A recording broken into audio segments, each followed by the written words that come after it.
सा देर है। विभीषण को भक्ति का फल मिला। उस कोई व्यक्ति ऐसा कितना कर्म करता कि वो लंका का राजा। भगवान कर्मों के फल को नहीं देखते कि तुमने भक्ति हमारी कितनी की। जब भक्त शरण में चला जाता है तो भगवान भूल जाते हैं कि कितना बड़ा पापी और पतित है, उठा करके राज सिंहासन पर बिठा देते हैं। दूसरा सुग्रीव, सुग्रीव भी लाते खाता था भाई की, दर दर की ठोकर खाता था, उठा के बिठा दिया। तो भगवान बेटा, भगवान जो दे सकते हैं कोई नहीं, इसलिए गलती हम लोगों की है कि हम उम्मीद क्या करते हैं, हे भगवान हम तुम्हारे इतने बड़े भक्त हैं, तुमने हमें बेटा भी नहीं दिया। हे भगवान हम तुम्हारे इतने बड़े भक्त हैं, रहने को घर भी नहीं दिया। हे भगवान तुम्हारे हम इतने बड़े भक्त हैं, हमारा पति नहीं सुनता, बेटा नहीं सुनता।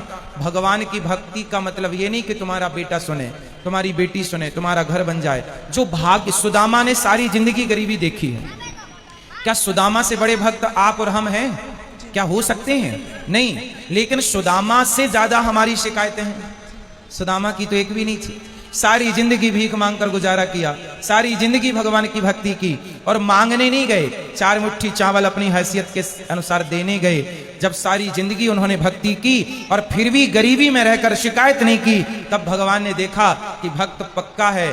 50 रुपए का घड़ा जो खरीदती हो ना मेरी बहन, उस घड़े को भी कुम्हार हफ्ते भर पकाता है भट्टे में, महीनों तक पकता है वो, कम से कम 10 दिन की आग तो देता होगा, तब जाके वो काले से लाल होता है। माटी पक जाती है तो लाल हो गया।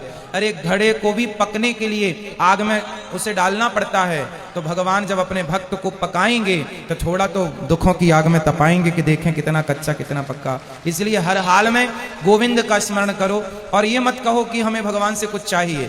लोग कहते हैं कि भगवान के भक्तों को दुख मिलता है। अरे जो भगवान का सच्चा भक्त हो जाएगा उसे पता ही नहीं चलेगा कि दुख क्या चीज है, उसे तो सुख ही मिलेगा। गोपियों को भगवान की याद में रोने में भी सुख था, कैसे कहें हम कि ये दुख था।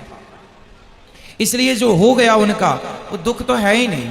दुख तो वो लोग दुखी हैं जो कोठी बंगलों में रहकर भी जो ईश्वर को भूला पड़ा है, वो सब दुखी हैं, और जो ईश्वर की शरण में है, याद कर रहे हैं, सब सुखी हैं। अब उस सुख को आप दुख मान रहे हैं, वो अलग विषय है। इच्छाएं ज्यादा है ना बेटा आपके अंदर, इसलिए वो इच्छाएं आपको दुखी बनाती रहती। इच्छाएं छोड़ के एक बार शरण में चले जाओ, वो कभी ना पाया होगा आपने जो शरण में जाकर के प्राप्त हो जाएगा। एक बार सच्चे होकर जाना। गुरुजी एक प्रश्न और है, जैसे मैं आसपास देखती हूँ, मेरे आसपास जीवन में भी देखती हूँ, जो भक्त है